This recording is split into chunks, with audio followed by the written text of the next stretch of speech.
जय माता शेरों वाली। दोस्तों 2023 में इस साल माँ दुर्गा हाथी पर सवार होकर पृथ्वी लोक में पधारे शास्त्रों में वर्णित है तथा मान्यताओं के अनुसार अगर शारदीय नवरात्रि पर यदि माता दुर्गा का आगमन उनके बहन सिंह पर नहीं बल्कि हाथी पर होगा तो मान्यता है कि माता दुर्गा का हाथी पर सवार होकर आना बहुत ही शुभ और कल्याणकारी माना जाता है। जीवन सुखमय हो जाता है, भक्ति का भरपूर लाभ भक्तजनों को मिलता है। दोस्तों इस बार नवरात्रि पूरे 9 दिनों तक मनाई जाएगी, ना एक भी दिन कम ना ज्यादा, पूरे 9 दिनों तक मनाई जाएगी। माँ शेरों वाली की विशेष रूप से पूजा आराधना की जाएगी। दोस्तों शारदीय नवरात्रि का महापर्व इस बार 2023 में 15 अक्टूबर दिन रविवार से शुरू होकर 23 अक्टूबर सोमवार के दिन समाप्त होंगे। ऐसे में शारदीय नवरात्रि पर माता दुर्गा की कृपा पाने के लिए कलश स्थापना का शुभ मुहूर्त है। घट स्थापना का शुभ मुहूर्त सुबह 06:21 से सुबह 10:12 तक रहेगा।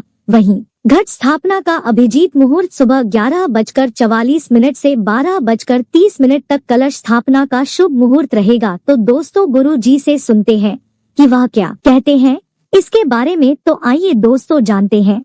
दोस्तों नवरात्रि में क्या नहीं खाना चाहिए और क्या खाना चाहिए, कौन सा फल खाना आवश्यक है और क्या पेय पदार्थ नहीं पीना चाहिए, आज हम विस्तार से आपको बताएंगे। दोस्तों शास्त्रों के अनुसार बताए गए व्रत चाहे किसी भी प्रकार की क्यों ना हो उनसे जुड़े का नियम करना अति आवश्यक माना जाता है, क्योंकि जो मन के मुताबिक किया जाए वह संघर्ष नहीं कहलाता। कहा जाता है कि मनोकामना को पूर्ण करने के लिए थोड़ा सा संघर्ष यानी कि तपस्या तो करनी ही पड़ती है। इसीलिए ऐसी मान्यता है कि व्रत को पूर्ण विधि विधान से किया जाना चाहिए, तब आपको व्रत का पूर्ण लाभ व फल मिलता है, आपकी सभी मनोकामना पूर्ण हो जाती है।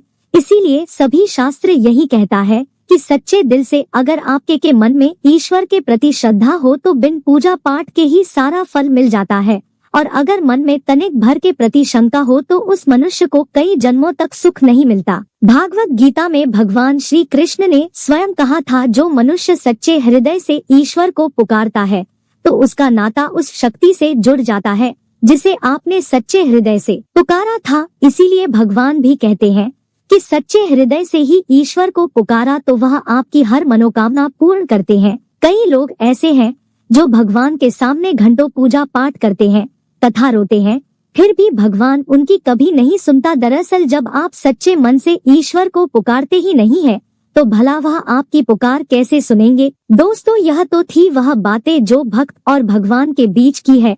अब हम जानते हैं नवरात्रि के दौरान क्या नहीं खाना चाहिए और क्या नहीं पीना चाहिए और कौन सा फल खाने से व्रत संपूर्ण और सफल हो जाता है। दोस्तों हमारे वीडियो को लाइक कर चैनल को सब्सक्राइब जरूर करें और इस बेल आइकन को दबाना ना भूले। तो आइए शुरू करते हैं। दोस्तों नवरात्रि के दिन सेब फल एप्पल जरूर खाना चाहिए। शास्त्रों में बताया जाता है कि भगवान के भोग में सेब फल आदि जरूर अर्पित किया जाता है।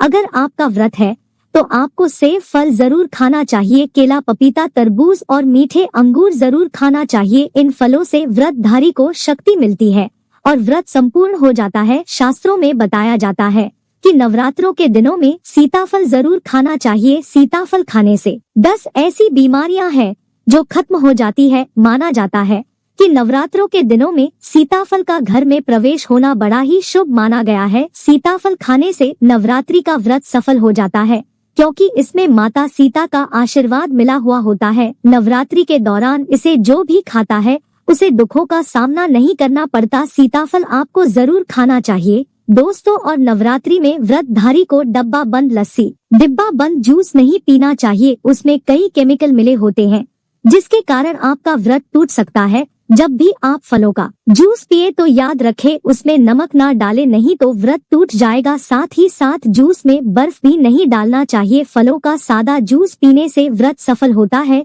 दोस्तों नवरात्रि के दौरान सिंघाड़े का आटा या कद्दू का आटा खाने से पहले यह देख लें कि आटा पुराना नहीं होना चाहिए, क्योंकि पुराने आटे में कीड़े वगैरह आ जाती है जिसके कारण आपका व्रत टूट सकता है, क्योंकि यह छोटे छोटे कीड़े हमें दिखाई नहीं देते और आपके मुंह तक पहुंच जाते हैं। ऐसा आटा खाना मतलब कीड़े मकोड़ों का मांस खाने के बराबर माना गया है। दोस्तों नवरात्रि के दौरान आप शाम के समय खाने में दही ले सकते हैं, आलू वगैरह खा सकते हैं, साबूदाने की टिकिया बनाकर खा सकती हैं। साबूदाने के और आलू के पापड़ भी खा सकते हैं।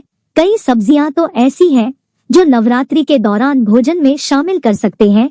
इससे आपको एनर्जी मिलेगी और व्रत सफल हो जाएगा। नवरात्रि के दौरान आप दूध पी सकते हैं जो आपको ताकत देगा। चाय वगैरह भी पी सकते हैं, लेकिन याद रहे उसमें नमक ना डाले। एक बात का ध्यान रहे, व्रतधारी को पेट भर खाना यानी गले तक भोजन नहीं करना चाहिए, नहीं तो व्रत रखने का कोई भी फायदा नहीं होगा। थोड़ा थोड़ा खा सकती है। दोस्तों, नवरात्रि के 9 दिन आदि शक्ति माँ दुर्गा को समर्पित होते हैं।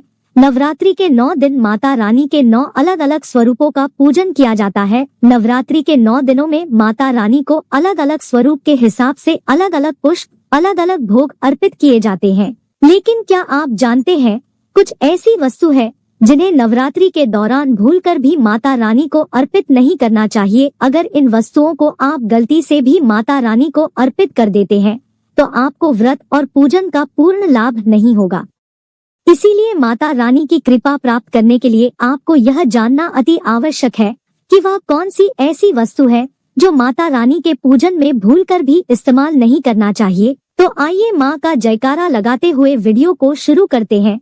दोस्तों, नंबर 1, नवरात्रि के दौरान शादीशुदा महिलाओं को सफेद कपड़े पहनकर पूजा पाठ नहीं करना चाहिए। साथ ही साथ काले कपड़े भी नहीं पहनना चाहिए, इससे पूजा व्रत आदि खंडित हो जाती है। माता की चौकी जब आप लगाए तो उसके नीचे कागज नहीं लगाना चाहिए। माता की चौकी हमेशा लाल कपड़ा बिछाकर ही बनाना चाहिए। हमेशा याद रहे, नवरात्रों के इन 9 दिनों तक व्रतधारी को अपना आसन माँ की चौकी के आगे ही लगाना चाहिए और वहीं पर आपको सोना चाहिए। मंदिर को नवरात्रि के दौरान अकेला नहीं छोड़ा जाता, बहुत ही अशुभ माना जाता है। इससे दुर्गा माता नाराज हो जाती है और हमेशा के लिए चली जाती है। दोस्तों, नंबर 2, नारियल। हिंदू धर्म में नारियल को समर्थित धन, श्रद्धा और सम्मान का सूचक माना जाता है। नारियल को श्रीफल भी कहा जाता है। नारियल को सुख समृद्धि में वृद्धि करने वाला माना जाता है। नारियल का हर मांगलिक कार्य में विशेष महत्व होता है। जैसे कि आप सभी जानते हैं कि माता रानी के कई मंदिरों में नारियल से बलि भी दी जाती है और माता रानी के पूजन में नारियल का इस्तेमाल हम सभी करते हैं।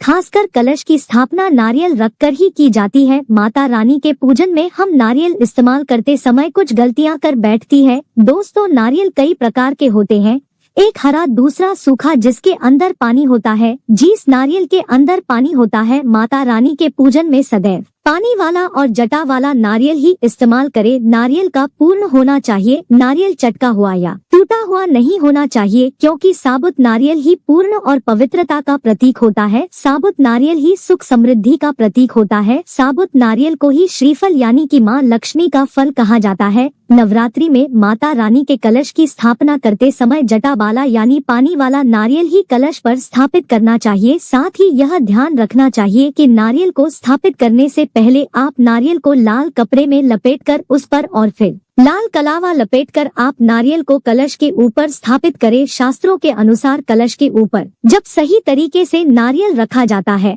और सही प्रकार का नारियल रखा जाता है, तभी ही और पूजन का पूर्ण फल प्राप्त होता है। यह भी ध्यान रहे कि महिलाएं माता रानी को नारियल अर्पित तो कर सकती है, लेकिन कभी भी माता रानी के सामने नारियल को भूलकर भी ना तोड़े, क्योंकि नारियल बीज रूप होता है और स्त्रियां बीज रूप से ही शिशु को जन्म देती है।